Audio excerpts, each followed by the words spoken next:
Assalamualaikum warahmatullahi wabarakatuh. Perkenalkan, saya Eni Widiawati, calon guru penggerak angkatan 10 dari SMA Negeri 1 Sumbermanjing, Kabupaten Malang. Pada kesempatan kali ini, saya akan melakukan pemenuhan tugas aksi nyata modul 1.4 tentang budaya positif. Terima kasih saya ucapkan kepada Bapak Koirul Huda selaku fasilitator dan Bapak Prista Olga Firnanda selaku pendamping praktek yang selalu membimbing dan mengarahkan saya dalam pendidikan guru penggerak. Latar belakang aksi nyata ini yaitu selama ini para murid bertindak untuk mengikuti aturan sekolah karena untuk menghindari hukuman atau sanksi, bukan atas kesadarannya sendiri, sehingga budaya positif tidak berjalan dengan efektif. Adapun tujuan pelaksanaan aksi nyata ini yaitu menumbuhkan kesadaran atau motivasi intrinsik para siswa untuk menjalankan keyakinan kelas melalui peran guru, serta membangun budaya positif di sekolah dengan meyakini nilai-nilai kebajikan universal. Tolok ukur aksi nyata ini yaitu terbentuknya keyakinan kelas dengan membuat kesepakatan kelas terlebih dahulu bersama murid. Murid mau menjalankan dan menerapkan keyakinan kelas atas kesadarannya sendiri atau motivasi internal siswa. Penerapan segitiga restitusi pada murid yang mengalami masalah. Adapun lini masa tindakan dalam aksi nyata ini. Yang pertama, berdiskusi dengan kepala sekolah dan menjelaskan pentingnya menanamkan konsep budaya positif di sekolah. Yang kedua, meminta izin kepada kepala sekolah untuk mendesiminasikan budaya positif dengan rekan sejawat. Yang ketiga, mengumpulkan guru untuk mengikuti desiminasi tentang budaya positif. Yang keempat, memantau dan merefleksi keyakinan kelas yang telah dibuat. Berikut desiminasi budaya positif pada guru.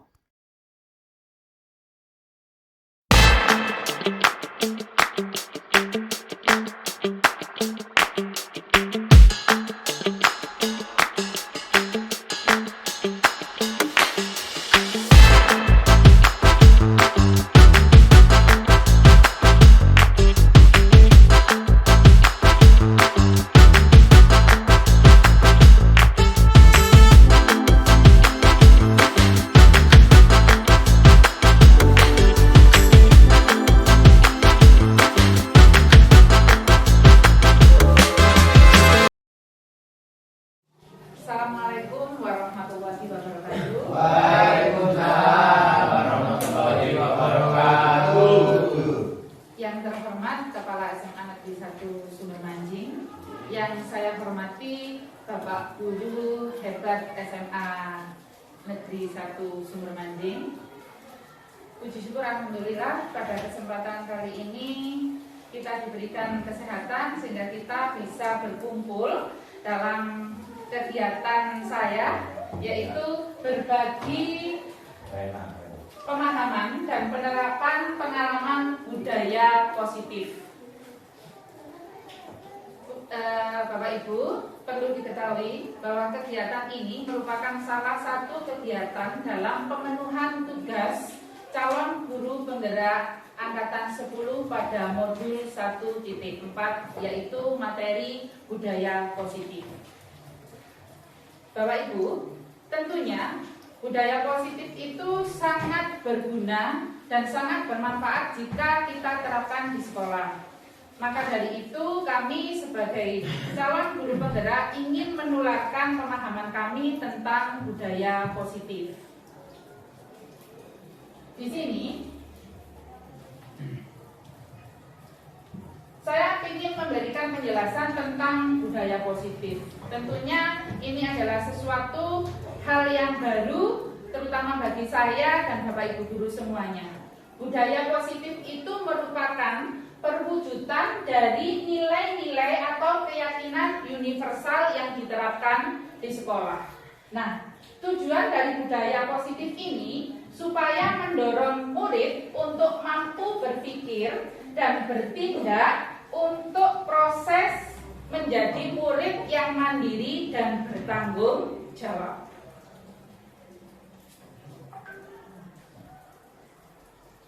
Nah, konsep budaya positif itu intinya yang pertama adalah perubahan paradigma belajar. Yang kedua, ada disiplin positif, kemudian nilai-nilai kebajikan, kebutuhan dasar manusia, motivasi perilaku manusia, posisi kontrol guru, keyakinan kelas, dan segitiga restitusi. Nah, ini semua adalah merupakan konsep inti dari budaya positif. Yang pertama yang akan kita bahas adalah pembelajaran dengan paradigma baru. Nah, apa sih pembelajaran dengan paradigma baru? Yaitu pembelajaran yang dirancang berdasarkan prinsip pembelajaran berdiferensiasi, sehingga para peserta didik belajar sesuai dengan kebutuhan berdasarkan tahap perkembangan sesuai dengan teori psikologi modern untuk mewujudkan profil pelajar Pancasila.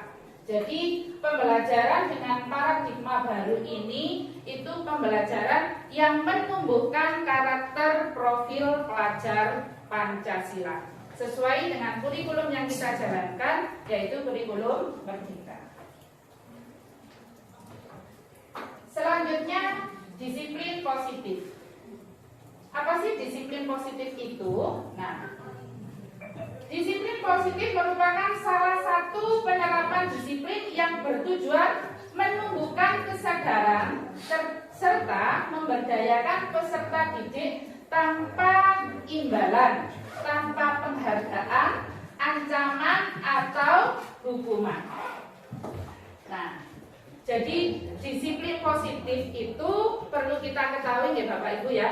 Jadi kita menumbuhkan karakter anak supaya mau melakukan semua nilai-nilai positif tanpa adanya takut dihukum, tanpa ada pemikiran ingin dapat reward atau hadiah, tapi mereka melakukan semua aturan atau tata tertib yang telah disepakati itu murni dari dalam diri dia sendiri, karena dia sadar bahwa dia ingin menjadi manusia yang lebih baik.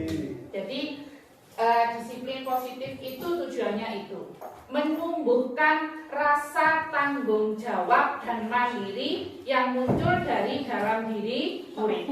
Nah, kemudian sebagai pendidik, tujuan kita adalah menciptakan peserta didik yang memiliki disiplin diri sehingga mereka berperilaku mengacu kepada nilai-nilai kebajikan universal dan memiliki motivasi dalam diri menuju perubahan perilaku ke arah yang lebih baik. Jadi itu inti dari penerapan disiplin positif itu, kita akan membentuk karakter anak yang mandiri dan tanggung jawab tanpa ada rasa karena takut dihukum, karena kepingin dapat hadiah, tapi karena memang dia mempunyai kesadaran bahwa dia ingin menjadi lebih baik. Selanjutnya ada nilai-nilai kebajikan. Nah, nilai-nilai kebajikan itu adalah nilai-nilai yang disepakati. Nilai-nilai yang disepakati itu bagaimana? Hubungannya dengan apa? Begitu ya. Jadi nilai-nilai kebajikan itu kita ambil dari nilai profil pelajar Pancasila. Jadi ini bisa kita terapkan di sekolah. Bisa beriman, bertakwa kepada Tuhan Yang Maha Esa, berakhlak mulia, berkebinekaan,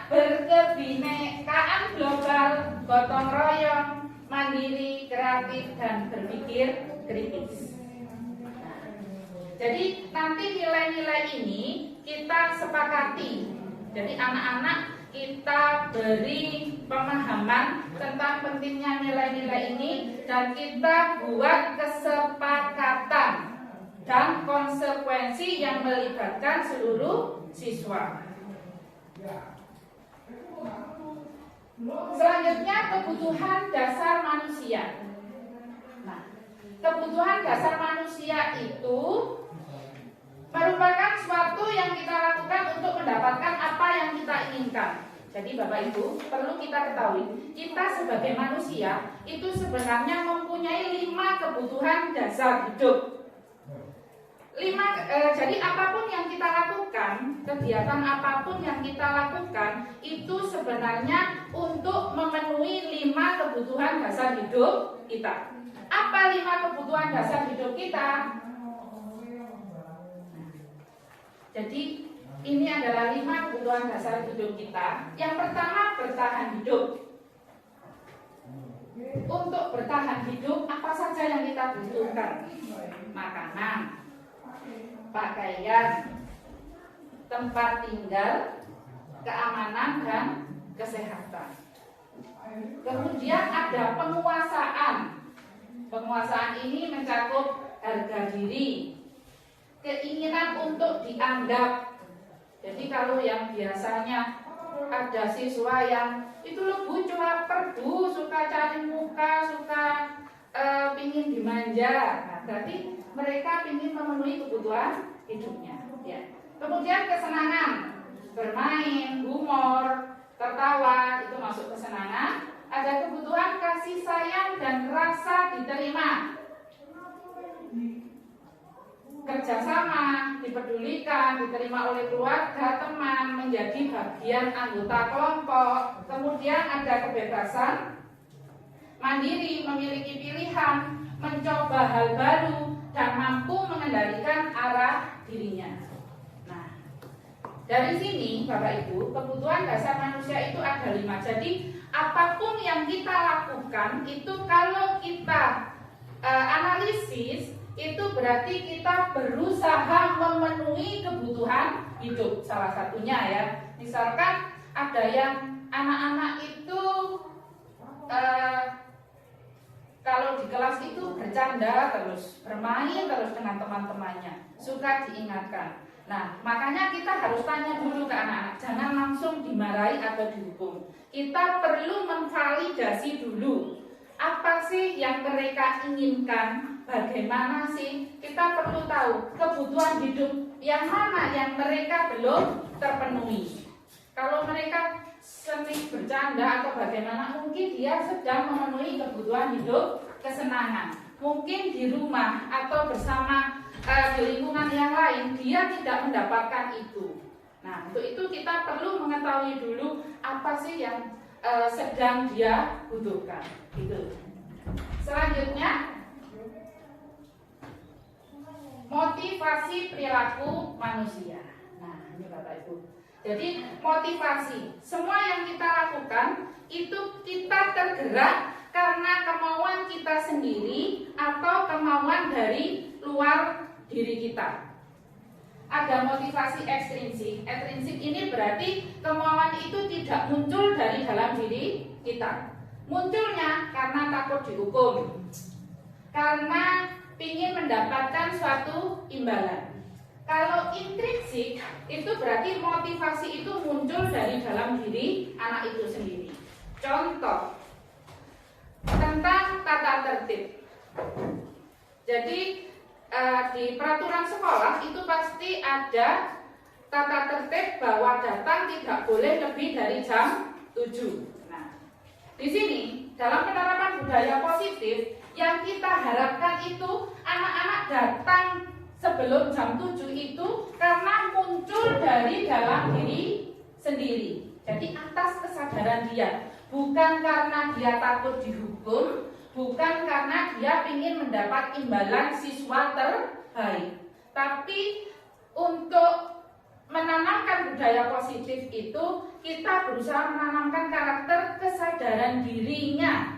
Datang tepat waktu itu karena dia benar-benar murni ingin menjadi manusia yang lebih baik. Jadi muncul dari motivasi intrinsik.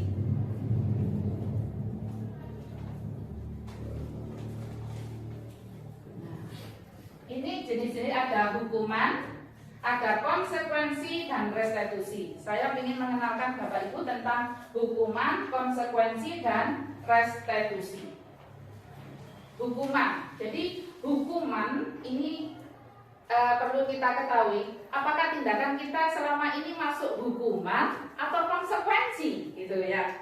Jadi kalau hukuman itu sifatnya tiba-tiba, tidak ada kesepakatan antara Bapak Ibu guru atau sekolah dengan siswa. Jadi bisa bentuknya juga berubah-ubah. Mungkin hari ini terlambat, hukumannya disuruh baca Yasin 50 kali. Hari ini terlambat, suruh hormat bendera. Itu namanya hukuman. Karena sifatnya tidak ada kesepakatan antara Bapak Ibu guru dengan siswa. Kalau konsekuensi itu berarti sudah ada kesepakatan di awal antara pihak sekolah atau Bapak Ibu guru dengan siswa. Itu konsekuensi. Jadi anak-anak untuk memunculkan konsekuensi itu kita harus mengumpulkan siswa atau bisa juga wali murid. Kita kesepakatan dulu. Apabila terlambat, maka konsekuensinya dia akan mendapatkan poin. Misalkan ya, apabila terlambat 15 menit, maka di waktu istirahat mereka harus tinggal di kelasnya selama 15 menit untuk menyelesaikan tugasnya yang tertinggal tadi. Misalkan ya, itu namanya konsekuensi. Sudah ada kesepakatan dari awal yang sifatnya tidak tiba-tiba. Beda dengan hukuman. Kalau hukuman itu terlambat, hari ini silakan hormat bendera selama 1 jam. Nah, itu hukuman. Besok lagi berbeda lagi, ada terlambat lagi, silakan kamu tidak boleh masuk kelas, kamu harus membersihkan WC. Itu namanya hukuman. Nah, jadi berbeda nih antara hukuman dan konsekuensi. Kalau konsekuensi itu sudah ada kesepakatan. Kemudian restitusi. Ini adalah restitusi, ini ilmu baru yang saya terima. Saya tadinya juga kurang mengenal dengan restitusi. Apa sih restitusi? Restitusi itu proses menciptakan kondisi bagi murid untuk memperbaiki kesalahan. Proses kolaborasi mengajarkan murid untuk mencari solusi secara mandiri. Nah, di sini dalam budaya positif ini hendaknya kita sebagai pendidik itu selalu menerapkan restitusi dalam menangani siswa-siswa atau murid kita yang sedang mengalami masalah. Karena perlu kita sadari bahwa kesalahan itu adalah suatu bentuk proses pembelajaran. Jadi kita tidak boleh langsung menghukum. Dalam proses restitusi ini kita harus mencari tahu dulu kenapa dia melakukan itu. Ya, kemudian kita menvalidasi dulu bahwa manusia itu tidak semua pasti mempunyai kesalahan, sehingga anak-anak tidak merasa tertekan ketika dipanggil atau diajak berkomunikasi.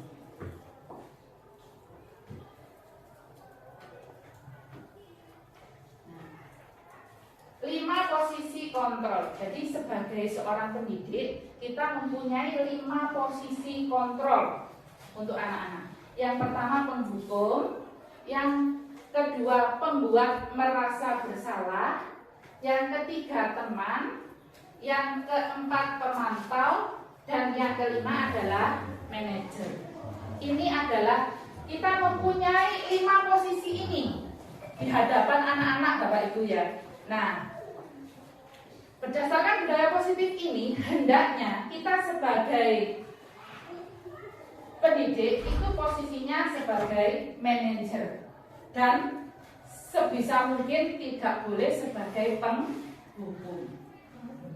Jadi tidak boleh kita hendaknya karena kita dalam pendidikan kurikulum merdeka itu menganut filosofi Ki Hajar Dewantara bahwa guru itu menghamba kepada siswa dan pendidikan itu berpihak pada murid. Jadi posisi kita sebisa mungkin tidak boleh pada posisi penghukum. Penghukum itu biasanya bisa berbentuk fisik hukumannya. Ya. Contoh penerapan posisi kontrol guru. Ketika kita posisinya pada penghukum, nah ini tindakan yang akan kita lakukan adalah, ini kasusnya ya Bapak Ibu ya. Misalkan ada kasus siswa tidak memakai atribut lengkap saat upacara. Ini sering terjadi ya, kasus yang sering sekali terjadi. Nah, ketika mereka tidak lengkap memakai atribut dan kita meminta anak itu untuk hormat bendera selama 1 jam, berarti posisi kita sebagai penghukum. Gitu. Nah, ketika anak-anak tidak memakai atribut, terus bapak ibu itu mengajak komunikasi yang baik dengan kalimat ini, contoh kalimatnya sudah saya buat ya.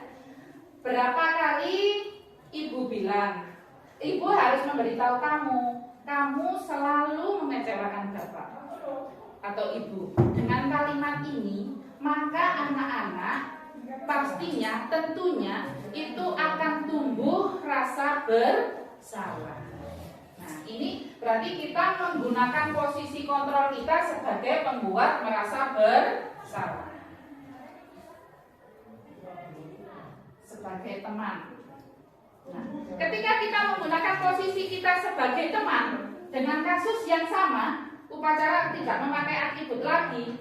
Nah, berarti bahasanya sampai merangkul kepada anak-anak sehingga anak-anak tidak merasa tertekan. Jadi kita menyadarkan anak-anak itu tanpa tekanan. Ayo dong nak, untuk kali ini saya maafkan, tapi lain kali tidak boleh ya. Itu berarti kita menggunakan posisi kontrol kita sebagai teman. Nah, ini sebagai pemantau. Kalau pemantau berarti mengamati. Pemantau itu sifatnya mengamati. Kamu telah melanggar aturan sekolah. Apa kamu tahu konsekuensinya? Tentunya sekolah itu kan sudah punya beberapa aturan ya, yang sudah konsekuensinya juga sudah disosialisasikan baik ke siswa maupun ke murid. Jadi ditanyakan, tidak ada hukuman fisik. Beda dengan penghukum. Kalau penghukum langsung berhubungan dengan fisik. Yang terakhir, tadi manajer ya. Nah ini manajer. Apa kamu tahu kesalahanmu? Apa yang kamu lakukan untuk memperbaiki kesalahanmu? Nah, pertanyaan ini kita menggunakan posisi kita sebagai manajer. Jadi setelah menanyakan kesalahan anak, kita mencoba mengarahkan anak untuk mencari tahu solusinya. Ya, ini saya secara kritis. Ini manajer. Jadi setelah kita menanyakan permasalahannya, kita mengarahkan anak, menuntun anak untuk mendapatkan solusi dari masalahnya itu sendiri. Nah, hendaknya kita sebagai pendidik, kita harus memosisikan diri kita sebagai manajer. Jadi tidak banyak melakukan hukuman fisik, karena hukuman fisik tidak akan merubah motivasi anak-anak, tapi akan malah memunculkan rasa ketidaknyamanan antara hubungan antara guru dan murid. Nah, kalau tadi saya sudah menjelaskan tentang posisi kontrol beserta contohnya, sekarang kita akan tanya jawab ya Bapak Ibu ya. Ketika ada siswa bermasalah, kemudian Bapak atau Ibu guru mengucapkan kalimat ini, berarti Bapak Ibu guru itu menerapkan posisi kontrol apa? Tadi kan ada penghukum, kemudian teman, ada pemantau, kemudian manajer, ada 5 tadi ya. Nah, ketika Ibu kecewa sekali dengan kamu. Berarti kita menerapkan posisi kontrol kita sebagai apa? Merasa bersalah. Pembuat merasa bersalah. Nggih. Jadi ketika kita bertanya seperti ini, anak-anak tidak akan malah sing meledak amarahnya, tidak akan memunculkan rasa dendam atau amarah, malah mereka akan berpikir bahwa dia adalah orang yang salah. Selanjutnya, ini ketika saya ada siswa yang mengalami masalah, kemudian saya mengatakan, kamu tidak pernah benar, kamu selalu seperti ini. Nah, berarti saya menggunakan posisi kontrol apa? Kamu tidak pernah benar. Negatif. Penghukum. Ya. Dengan kalimat ini, itu akan menyakiti hati anak-anak, sehingga akan merusak hubungan antara guru dan murid. Sehingga bukan malah mereka akan menyadari kesalahannya, malah akan muncul rasa marah, dendam atau yang lain. Nah, ketika pertanyaan ini, apakah rencanamu untuk menyelesaikan masalah ini? Misalkan ada siswa yang bermasalah datang terlambat, kemudian saya tanya, nah, hari ini kamu terlambat ya. Terus berikutnya apa yang akan kamu lakukan supaya kamu tidak terlambat lagi, supaya kamu bisa menyelesaikan masalah ini? Berarti saya menggunakan posisi kontrol apa? Manajer. Jadi posisi manajer inilah posisi yang sangat diharapkan dalam penerapan budaya positif, di mana Bapak Ibu guru bisa menanamkan menuntun anak-anak untuk mencari solusi dari permasalahannya. Nah, kalau ini ada anak terlambat lagi, kemudian saya mengatakan, ayo patuhi aturan demi ibu ya, teman. Jadi ini posisi kontrolnya sebagai teman. Ini kamu tidak memakai dasi. Kamu tahu konsekuensinya? Pemantau, ya. Jadi pemantau, ya. Kita memposisikan diri kita sebagai pemantau. Keyakinan kelas. Keyakinan kelas. Bapak Ibu, ini ada, menurut saya adalah ilmu baru juga yang saya dapat dari pendidikan guru penggerak. Ada keyakinan kelas. Kenapa keyakinan kelas? Kenapa kok bukan aturan kelas? Kita perlu ketahui keyakinan. Dari kata keyakinan itu berarti sesuatu, kalau kita sudah meyakini, berarti kita tidak akan berat melakukan hal itu. Kan gitu ya? Seperti suatu hal, kalau kita sudah meyakini hal itu baik, maka kita tidak akan berat melakukan itu, tidak akan keberatan. Tapi kalau aturan itu adalah sesuatu yang dibuat oleh sepihak, beda ya. Keyakinan dan aturan itu beda. Kalau aturan itu sesuatu yang dibuat oleh sepihak, sekolah saja yang membuat, terus siswa suruh mematuhi, maka mereka akan dengan berat hati. Males aku mau ambil sepatu ireng kan gitu ya, akan berat hati sekali. Tapi kalau ada keyakinan, sesuatu yang diyakini itu pasti akan menjalankan dengan ikhlas, tidak berat hati dan dengan senang hati. Ya, keyakinan kelas berupa pernyataan universal dibuat dalam bentuk positif dan bersifat abstrak. Keyakinan kelas hendaknya tidak terlalu banyak sehingga mudah diingat dan dipahami. Semua warga kelas ikut berkontribusi dalam pembuatan keyakinan kelas lewat kegiatan mengutarakan pendapat. Nah, langkah-langkah penyusunan keyakinan kelas. Bagaimana langkah-langkahnya? Yang langkah-langkahnya berarti semua siswa itu harus terlibat. Nah, kemudian mereka Bapak Ibu guru memandu supaya pembelajaran ini menyenangkan ya. Bapak Ibu guru juga merasa senang, anak-anak juga merasa senang. Kita buat aturan kelas dulu. Ya. Aturan kelas, aturannya bagaimana? Dari anak-anak suruh berpendapat sendiri. Bagaimana aturan ketika pembelajaran biar menyenangkan? Misalkan keluar masuk kelas harus mengucapkan salam Bu. Ya tulis, anak-anak diberi kertas. Suruh nulis semua pendapatnya lalu ditempel. Nah di situ akan terbentuk aturan kelas. Aturan ya. Aturan kelas ini masih bahasanya masih kadang-kadang bersifat negatif. Misalkan tidak boleh makan. Misalkan ya, tidak boleh mengambil barang teman, tidak boleh duduk di bangku teman, kan masih tidak boleh. Nah, keyakinan kelas itu bahasanya kita rubah menjadi positif. Misalkan keluar masuk kelas mengucapkan salam. Jadi kita yakini bahwa keluar masuk kelas mengucapkan salam. Saling menghargai dan menghormati. Ada kata saling menghargai dan menghormati. Jadi kalau di sini saling menghargai dan menghormati ini sudah mencakup ya, tidak boleh duduk di teman. Berarti kan ini sudah masuk pada saling menghargai dan menghormati. Tidak usah terlalu banyak di dalam keyakinan kelas, sedikit tapi mudah diingat. Gitu.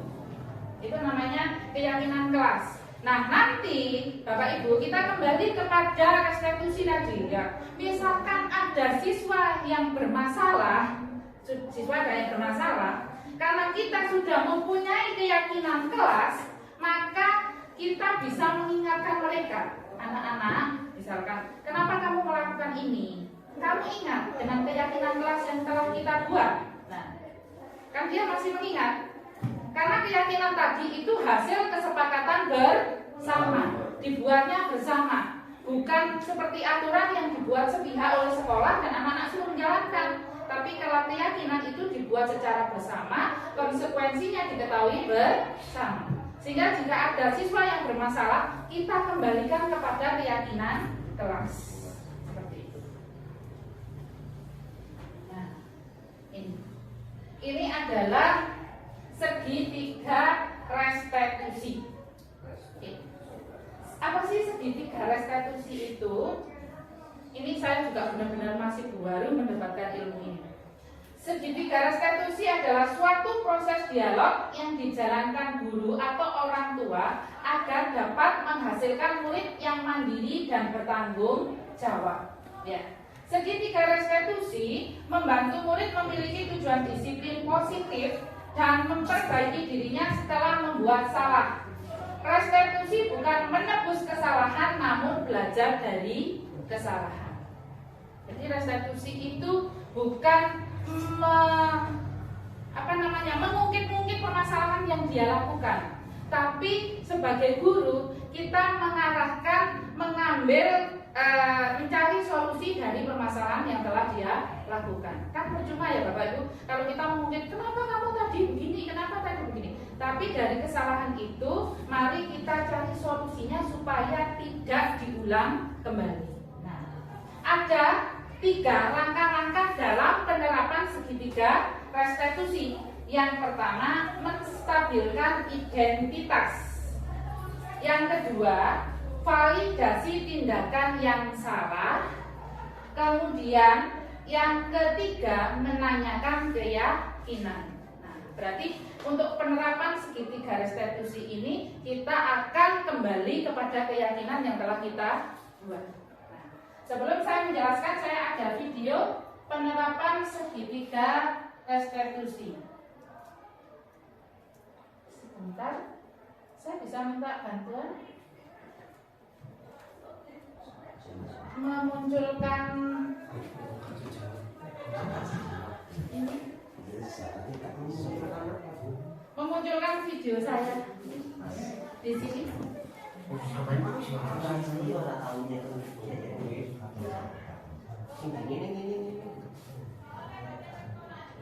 Supaya muncul di menu pertama.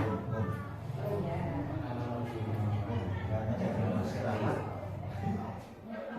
Video saya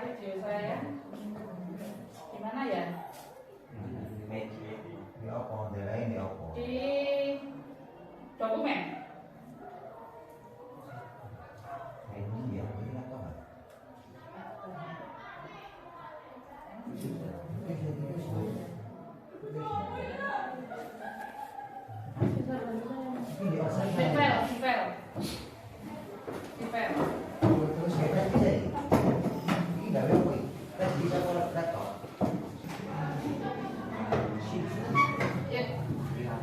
Bapak Ibu, untuk memperjelas tentang segitiga restitusi, saya ada video penerapan restitusi untuk siswa yang mengalami permasalahan terlambat datang ke sekolah. Kita tonton dulu. Nah, validasi masalah.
Baik Bapak Ibu, kita lanjutkan.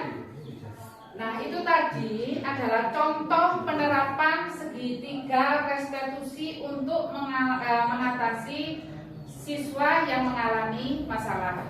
Tadi itu merupakan contoh dari siswa yang mengalami masalah sering datang terlambat. Jadi, di dalam budaya positif, penerapan disiplin positif, untuk mengatasi siswa yang terlambat, kita tidak boleh menggunakan hukuman fisik. Tapi yang pertama adalah kita menstabilkan identitas, yaitu kita mencari tahu dulu kenapa murid ini kok selalu datang terlambat. Kita tanyakan, kenapa kamu kok datang terlambat? Kalau masalah yang lain misalnya kok mencontek, nah nak kenapa kamu kok mencontek? Nah, kita cari tahu dulu pokok permasalahannya. Kemudian langkah yang kedua, validasi tindakan yang salah. Jadi supaya anak itu tidak merasa takut, tidak merasa tertekan, ya, kita mengatakan bahwa kesalahan itu adalah hal yang manusiawi. Semua manusia punya salah. Nah, di sini asalkan kita bisa menyikapi permasalahan itu, kita bisa mengambil pelajaran dari masalah itu. Kemudian yang ketiga, menanyakan keyakinan. Menanyakan keyakinan itu berarti kita kembali kepada keyakinan yang telah kita buat. Jadi kita tanyakan, apakah yang kamu perbuat tadi, misalkan terlambat, mencontek, keluar kelas, bolos, itu sudah sesuai dengan keyakinan kelas yang telah kita buat? Nah, maka mereka akan sadar, oh iya, kemarin kan kita sudah membuat bahwa tidak boleh keluar kelas harus izin, misalkan gitu. Dia akan sadar, dia akan menjawab, tidak Bu, saya sudah melanggar keyakinan kelas. Nah, selanjutnya kita tanyakan, kalau begitu apa yang akan kamu lakukan untuk memperbaiki kesalahan kamu? Dia akan ada proses berpikir. Kita akan menuntun dia untuk menjadi manusia yang bertanggung jawab atas kesalahannya. Jadi dia akan berpikir, nah, apa yang akan saya lakukan ketika saya kok selalu bolos? Nah, dia akan ingat dengan pokok permasalahan yang kita tanyakan pada bagian menstabilkan identitas tadi. Permasalahannya misalkan terlambat karena sering bergadang, main HP. Itu adalah permasalahan yang sekarang ini sering kita hadapi, Bapak Ibu. Kita tanyakan, nah, dia akan mencari solusi supaya saya ini gak terlambat lagi. Karena permasalahannya bergadang, main HP, main game dan yang lain, maka saya tidak akan main game, saya akan mengatur waktu. Dia akan menyadari kesalahannya dan menemukan solusinya tanpa kita yang memberikan. Kita hanya sebagai motivator yang menuntun saja.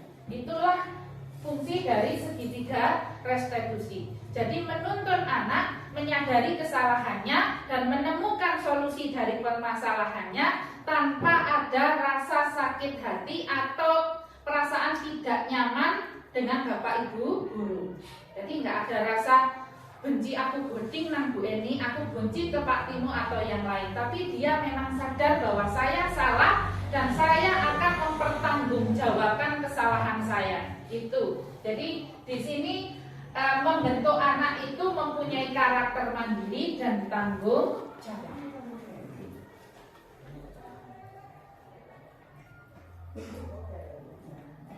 Ya. Kita mengulas kembali, menstabilkan identitas, ya. Jadi kita menyatakan bahwa perbuatan salah itu adalah hal yang manusiawi. Semua manusia pasti punya kesalahan. Hanya saja kita harus bisa mengambil bahwa kesalahan itu adalah suatu bentuk pembelajaran. Validasi tindakan yang salah. Nah, menanyakan alasan-alasannya apa? Kenapa kok melakukan tindakan itu? Kemudian yang ketiga, menanyakan keyakinan. Di sini dari keyakinan yang dibuat, kita menuntun anak-anak untuk mempertanggungjawabkan kesalahannya tanpa ada rasa ketidaknyamanan.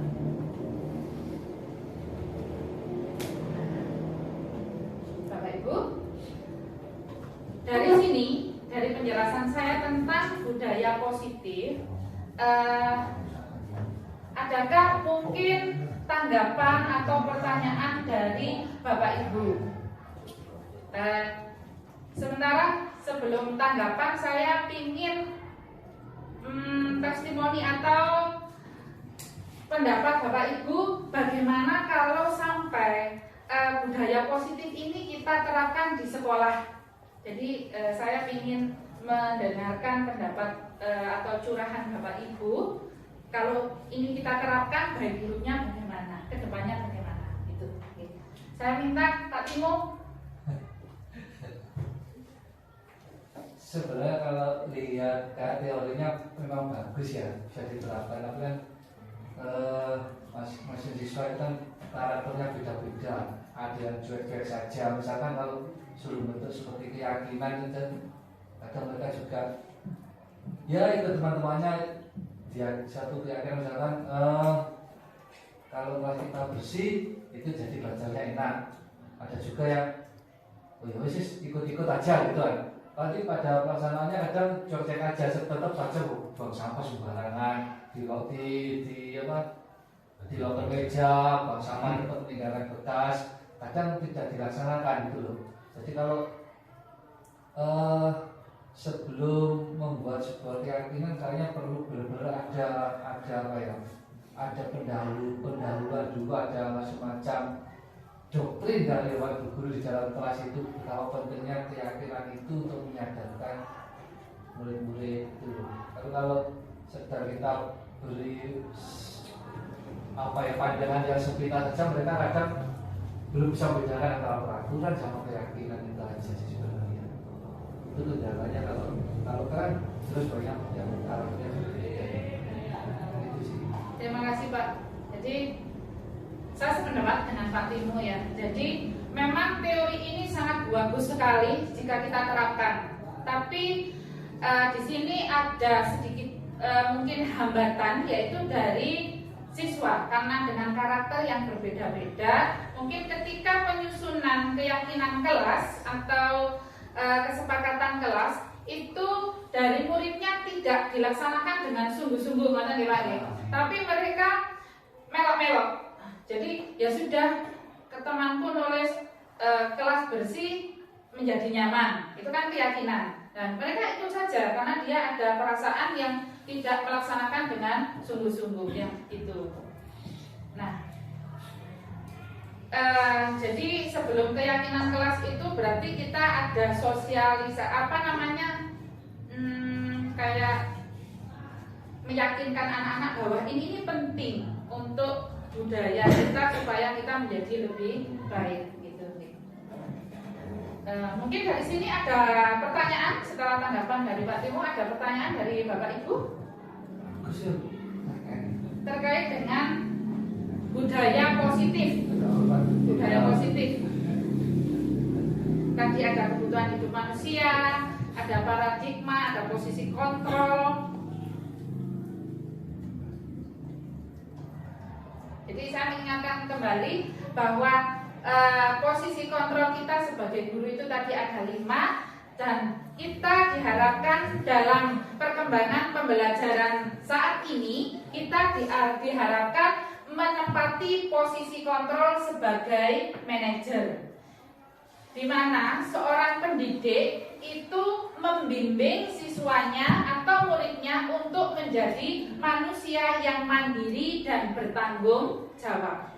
Jadi di era perkembangan ini, dengan berjalannya kurikulum merdeka, kita menerapkan profil pelajar Pancasila dan kita menempatkan posisi kita sebagai posisi manajer. Itu. Bagaimana Bapak Ibu? Mungkin ada tanggapan lain tentang penerapan budaya positif di sekolah?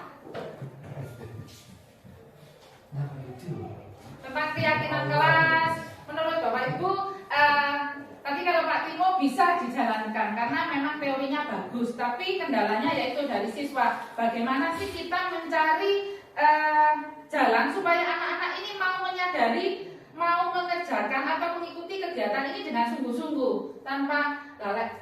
Kalau kegiatannya sudah bagus tapi anaknya yang menjalankan ini tidak sungguh-sungguh, maka hasilnya juga kurang baik. Jadi yang kita harapkan, berarti sekarang kita berpikir bersama bagaimana tekniknya supaya dalam pembuatan keyakinan kelas, yang pertama peraturan kelas dulu, baru nanti dirubah keyakinan kelas, anak-anak ini memang benar-benar terlibat secara sadar.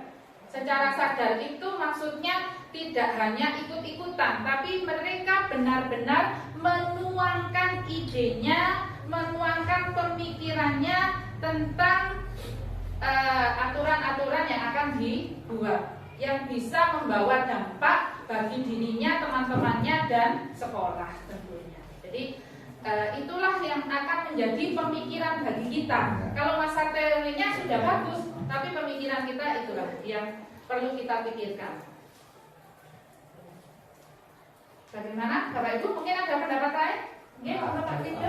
Menyambung teknik yaitu yang disampaikan Pak Timo, memang dengan adanya tujuan yang baik itu perlu ada kesepakatan.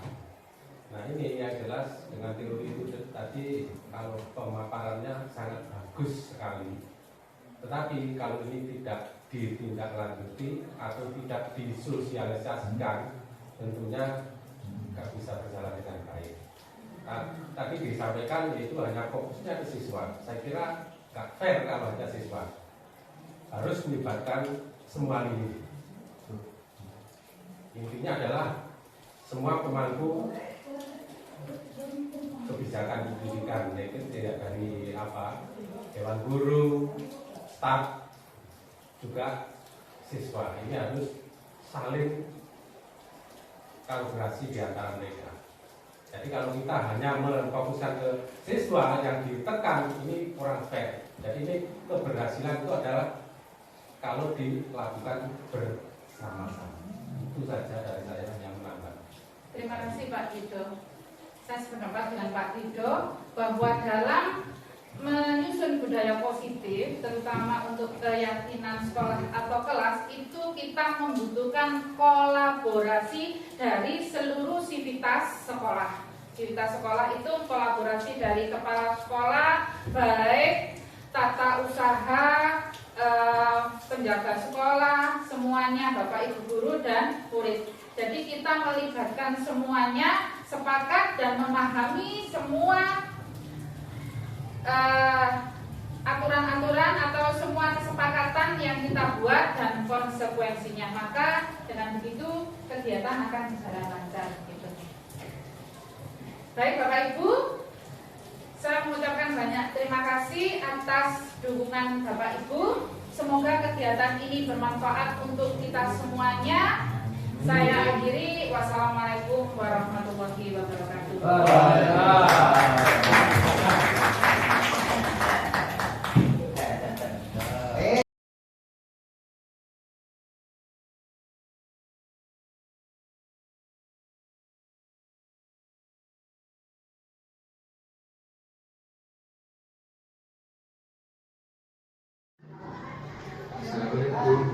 Waalaikumsalam. Silakan masuk Agris.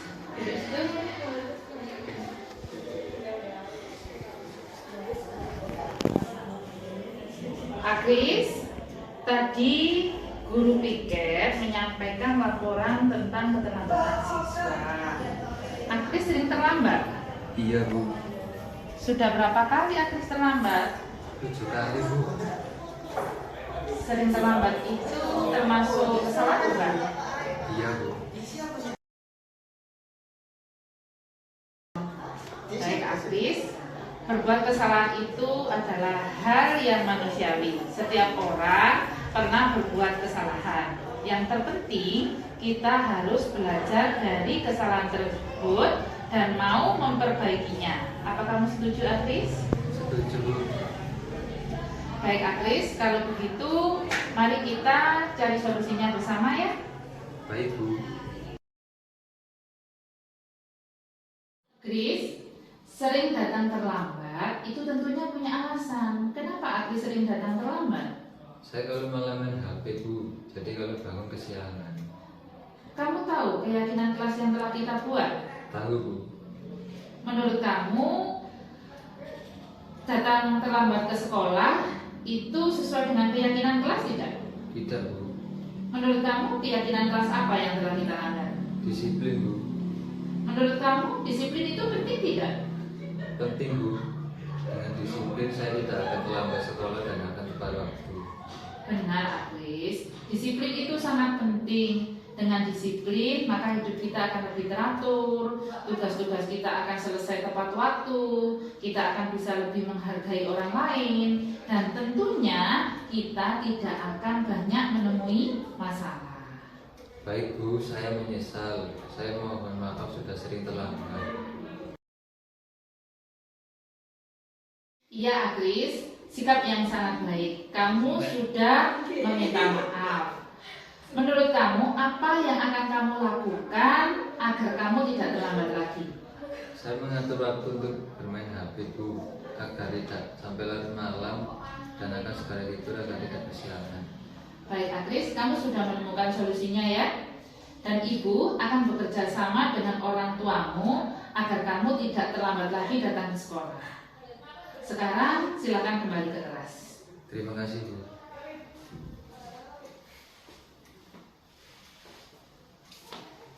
Always been a little bit shy, but I can put an end to your fears. Let me show you a place where you gon' wanna move your feet until they start to bleed. DJ, take it away. Tonight is all for you and me. So baby, spin and let the music begin. I know you feel it within, so go ahead and just spin, yeah, spin for me. Won't you spin? Don't let the doubt in you win. I know you feel it within, so go ahead and just spin, yeah, spin for me. Won't you? I know it's hard for you to give it a try, but you are not alone, I'm here with you. I think you owe it to this beautiful night to lose all your control, do it for you. Let me show you a place where you gon' wanna move your feet until they start to bleed. DJ, take it away. Tonight is all for you and me. So baby, spin and let the music begin. I know you feel it within, so go ahead and just spin, yeah, spin for me. Won't you spin? Don't let the doubt in you win. I know you feel it within, so go ahead and just spin, yeah, spin for me.